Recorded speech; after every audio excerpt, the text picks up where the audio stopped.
ಪ್ರಣೀತಿ ಸುಶೀಲ್ ಕುಮಾರ್ ಶಿಂದೆ ಲೋಕಸಭೆಯಲ್ಲಿ ನರೇಂದ್ರ ಮೋದಿ ಅವರಿಗೆ ಕೋಪ ಬರುವ ಹಾಗೆ ಮಾಡಿದಂತಹ ಯುವ ಸಂಸದೆ. ಇವರು ಯಾರು?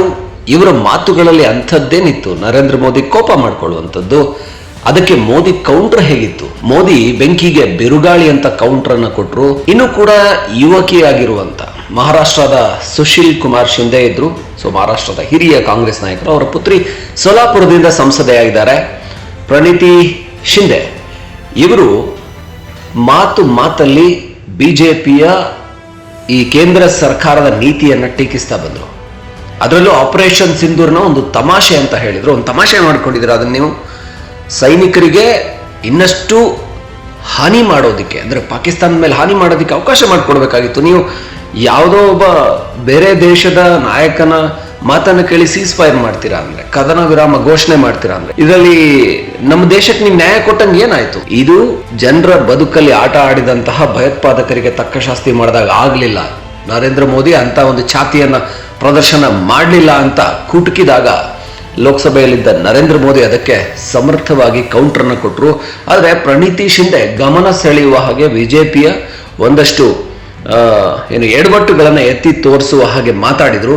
ಇದು ಲೋಕಸಭೆಯಲ್ಲಿ ದೊಡ್ಡ ಪ್ರಶಂಸೆಯನ್ನ ಗಳಿಸಿತು. ಯುವ ನಾಯಕಿ ಲೋಕಸಭೆಯಲ್ಲಿ ಮಾತಾಡ್ತಾ ಇರೋದಕ್ಕೆ ಎಲ್ಲರಿಂದ ಕೂಡ ಶಾಬಾಸ್ ಸಿಕ್ತು. ಇವರಿಬ್ಬರ ಮಾತಿನ ಝಲಕ್ ಅದು ನರೇಂದ್ರ ಮೋದಿ ಪ್ರಮುಖವಾಗಿ ತಮಾಷಾ ಅನ್ನೋ ಪದವನ್ನ ಇಟ್ಕೊಂಡೆ ಆಕ್ರೋಶವನ್ನು ವ್ಯಕ್ತಪಡಿಸಿದ್ರು. ನೀವು ಇದನ್ನ ತಮಾಷಾ ಅಂತೀರಾ?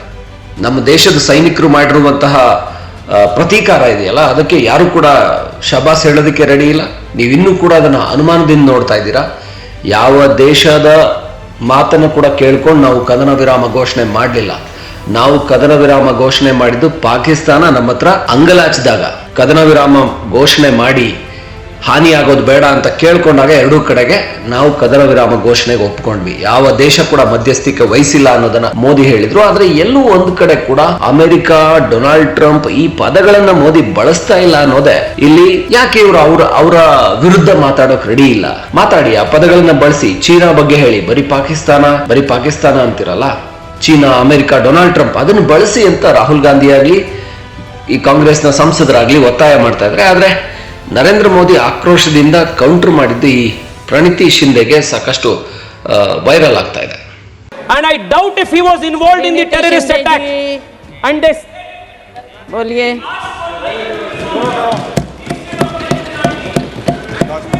माननीय speaker madam, thank you. Speaker महोदय, आज मैं इस सदन में नहीं कैमरा येऊ देना मैडम, कैमरा. मैडम स्पीकर, मैं आज इस सदन में क्रोध, वेदना और अपमान की भावना लेकर खड़ी हूँ. अपमान उन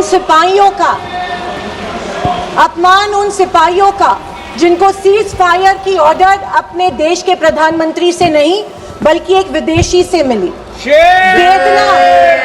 वेदना उन परिवारों की जिन्होंने पहलगाम के आतंकी हमले में अपने परिजनों को खो दिया. और क्रोध इस सरकार पर जो आज तक पहलगाम के आतंकी हमलावरों को न पकड़ पाई है और ना ही उनकी कुछ सुराग ढूंढ पाई. ऑपरेशन सिंदूर नाम सुनने में देशभक्ति का लगता है, लेकिन असल में ये सिर्फ मीडिया पर किया सरकार का एक था.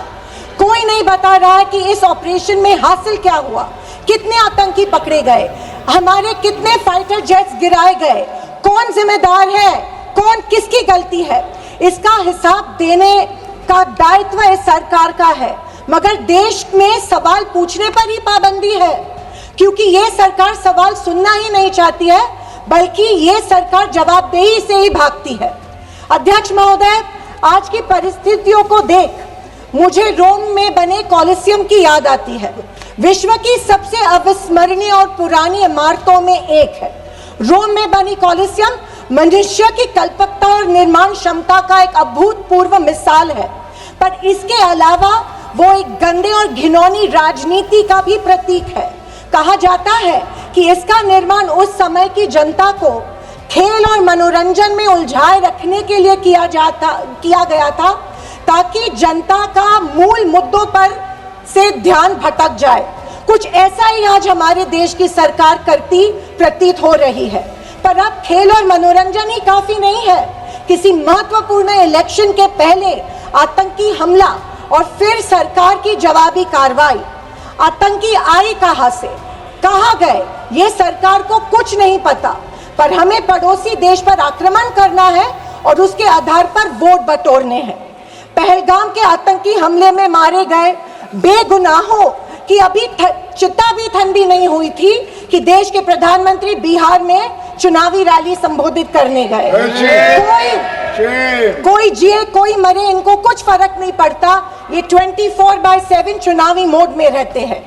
फिर साहब की मार्केटिंग की तरकस से आया नया तीर, ऑपरेशन सिंदूर। मुझे हमारी सेना की